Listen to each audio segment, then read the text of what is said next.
Hello guys, welcome back to the channel. It's AvidExpert here, and I've got a few topics on Resident Evil to cover today. So what I'm going to be discussing is weapon customization, collectibles returning to the game, is there going to be a returning monster from Resident Evil 6, and also a few more things. So let's get right into the meat of the video anyway. So first up, we have weapon customization returning to the game. So as you can see, when the inventory system was pulled up in the latest trailer, we pulled up the M37 shotgun right there on the screen, and you can clearly see it has either a laser pointer or a flashlight attached to the bottom of it. And as you can see, it looks like something is attached there to the end. So it looks like we might be getting weapon customization back in this game in this form. Maybe it's like the old Resident Evils where you had to combine parts with your weapons to attach them in the inventory itself. Now, on top of that, we have a few more icons for the handgun and knife that could be specific upgrades for them, like the handgun ammo and the blade sharpness, and I'll leave that up to you guys to speculate. But I just thought that might be something that was hinted at further in the trailers, and that's kind of interesting. I wanted to talk to you guys and show it to you.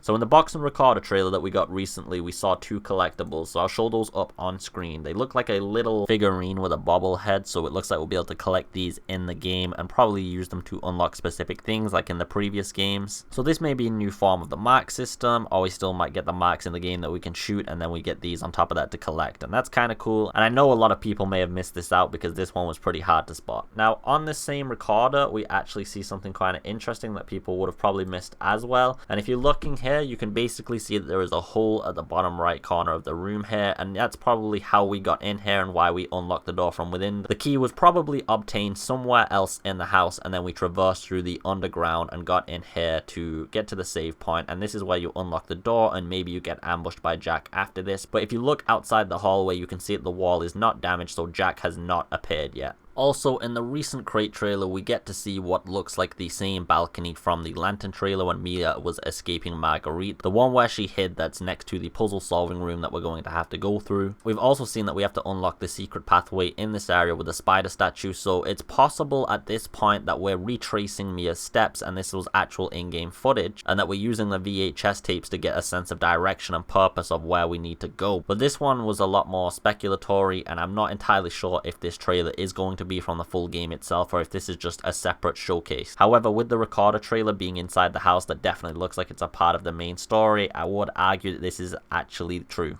Also, there's one really last interesting thing that I wanted to show. There was an IGN interview with Mila Jovovich. I hope I said that correctly. Once again, I'm terrible with names. But basically, she was asked about new monsters in the movie, and she made a reference to the Bloodshot and how it's a monster in the new game. So just check this out real quickly. Now, tell us a little bit about sort of some of the action set pieces and some of the creatures that might be in this one. I know you mentioned to me earlier, Bloodshot is in this one, right?